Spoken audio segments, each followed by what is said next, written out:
এখন আমরা হরকতের আলোচনা করব। এক জবর এক জের এক পেশকে হরকত বলা হয়। হরকত আদায়ের পদ্ধতি বা কায়দা তিনটি।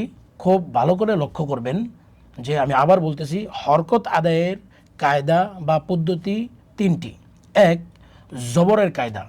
ইনফিতাহে শাফাতাইন, অর্থাৎ জবরের উচ্চারণের সময় দুই ঠোঁট খোলা থাকবে। দুই, পেশের কায়দা। ইন গিমামে শাফাতাইন, অর্থাৎ পেশ উচ্চারণ করার সময় দুই ঠোঁট গোলাকার হবে। তিন, জেরের কায়দা। ইন খিফাদে ফাহাম, অর্থাৎ জের উচ্চারণ করার সময় মুখ নিচের দিকে চাপা থাকবে। কিভাবে চাপা থাকবে, কিভাবে উচ্চারণ করতে হবে সেটা আমরা মস্কের মাধ্যমে ইনশাল্লাহ আপনাদেরকে এখন দেখিয়ে দিব। অর্থাৎ আমরা এখন হরকতের মস্ক করব এক জবর এক জের এক পেশ দিয়ে, তারপরে আমরা দুই জবর দুই জের দুই পেশ দিয়েও আমরা আপনাদেরকে মস্ক করিয়ে দেখিয়ে দিব সহজভাবে। তো এখন আমরা এক জবর এক জের এক পেশ দিয়ে এই এক জবর এক জের এক পেশ দিয়ে মস্ক করিয়ে আপনাদেরকে দেখিয়ে দিচ্ছি। ঠিক আছে আরাফাত, তুমি আমার সাথে পড়বা। তো বলো আমার সাথে যে হামজা জবর আ, হামজা জবর আ, হামজা জের ই, হামজা জের ই, হামজা পেশ উ, হামজা পেশ উ, আ ই উ, আ ই উ, আ ই উ, আ ই উ, বা বি বু, বা বি বু, তা তি তু, তা তি তু, সা সি সু। তা সি সু। উচ্চারণগুলো যেন আমাদের মাখরাজ থেকে আসে, খেয়াল রাখতে হবে। এবং জবরের উচ্চারণ সময় আমাদের মুখ খোলা থাকবে, স্বাভাবিক অবস্থায় খোলা থাকবে, এবং পেশের সময় আমাদেরকে গুল করতে হবে।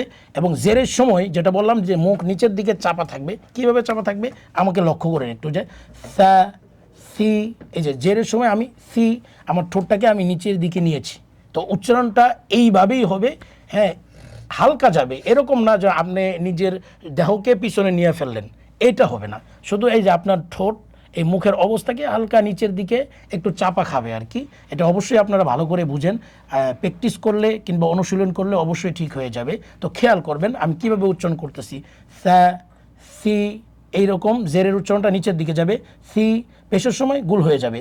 সু একদম পরিপূর্ণভাবে গুল হবে। সা সি সু। হ্যাঁ আরাফাত বলো। সা সি সু, সা সি সু। সা সি সু, জা জি জু, জা জি জু, হা হি হু, হা হি হু, খা খি খু, খ হি খু, দা দি দু, দা দি দু, দা দি দু, দা দি দু, রা রি রু। র রি রু, হ্যাঁ, রি বলার সময় বারিক হবে রয়ের কায়দা অনুযায়ী। র রি রু, র রি রু, জা জি জু, জা জি জু, সা সি সু, সা সি সু, শা শি শু, শা শি শু, সা সি সু, ফ সি সু, ল দি দু, র রি রু, তা তি তু।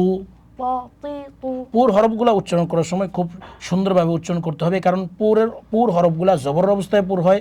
আমি কিছু এই অল্প সময় আগে এই আলোচনাগুলো করেছি যে পুর হরফ জবরের অবস্থায় পুর হবে, পেশের অবস্থায় পুর হবে, জেরের অবস্থায় পুর হবে, বাকি কিছুটা কম বেশি হবে। জবরের অবস্থায় বেশি হবে, পেশের অবস্থায় তার চেয়ে কিছুটা কম হবে, জেরের অবস্থায় তার চেয়েও কিছুটা কম হবে। তো পুর হরফগুলো উচ্চারণ করার সময় আপনারা লক্ষ্য রাখবেন যেন পুর হরফগুলো পুরের জায়গায় থেকেই যেন উচ্চারণ হয়।